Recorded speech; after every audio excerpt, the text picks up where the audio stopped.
Father Michael's grief was a silent storm that had consumed him ever since his sister Lily passed away. The church, once his sanctuary, now felt like a cage of broken prayers and unanswered questions. The loss of Lily, who had been like a guiding star in his life, had shattered his faith. How could a benevolent God allow such tragedy? He could no longer bear the weight of his unanswered cries for justice. One stormy evening, the sky was a tumult of dark clouds and lightning, mirroring the turmoil within Michael's soul. He had made up his mind, if God wouldn't answer his pleas, he would force a reckoning. He gathered a stack of old, dusty candles, a can of kerosene, and a box of matches. His intention was clear: to burn down the very house of worship that had once been his refuge. He moved with determined steps through the church, setting candles in strategic places and pouring kerosene liberally over the old wooden pews and the altar. His hands shook as he prepared to strike the match, but he remained resolute, convinced that this act would force the heavens to pay attention. As he lit the first candle, a sudden chill filled the air. The candles flickered and went out, one by one, plunging the church into darkness. Michael's breath came out in visible puffs, and he could feel a cold presence in the room. The air grew heavy, oppressive. The walls seemed to close in on him, their ancient stones whispering secrets he couldn't understand. A low moan echoed through the church, resonating with a guttural, inhuman tone. Michael's heart raced. He tried to light another candle, but the match snapped and fizzled out.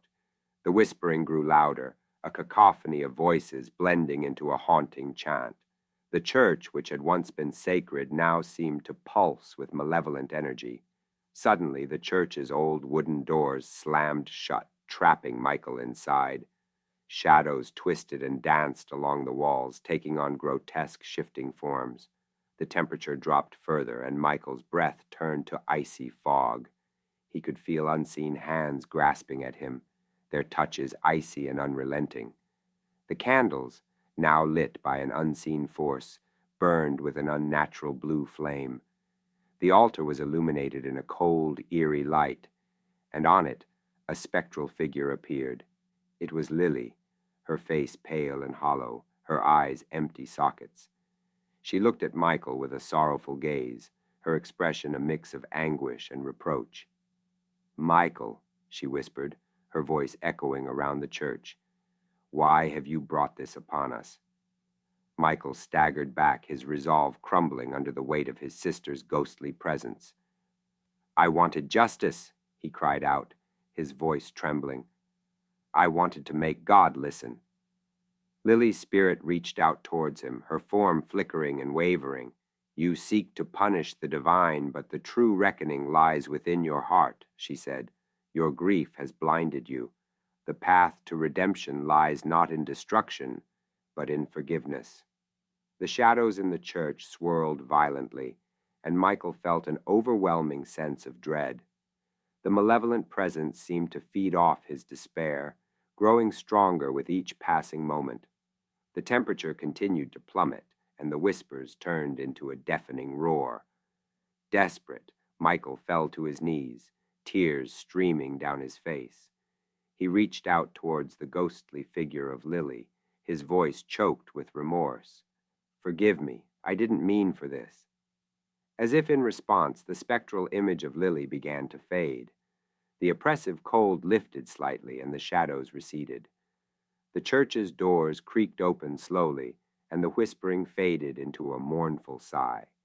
The candles extinguished themselves, leaving the church in a heavy, suffocating silence. Michael sat in the darkness, shaking with exhaustion and fear. The confrontation with the supernatural had stripped him of his anger, leaving only the raw pain of loss.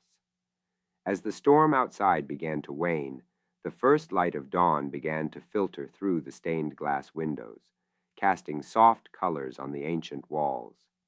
He rose, his heart heavy, but his spirit lighter. The church, though damaged, still stood. The flames had not taken hold, and the sacred space remained intact. Michael knew he had not achieved the justice he sought, but he had come face to face with the true source of his suffering, his own grief and anger. In the days that followed, Father Michael began a new journey, one of healing and reconciliation. He dedicated himself to helping others navigate their pain, using his own experience as a beacon of hope. The church, now a symbol of redemption rather than retribution, continued to be a place of solace and reflection. As for the specter of Lily, she was no longer a figure of torment but a guiding presence, reminding Michael of the power of forgiveness and the importance of facing one's inner darkness with courage and compassion.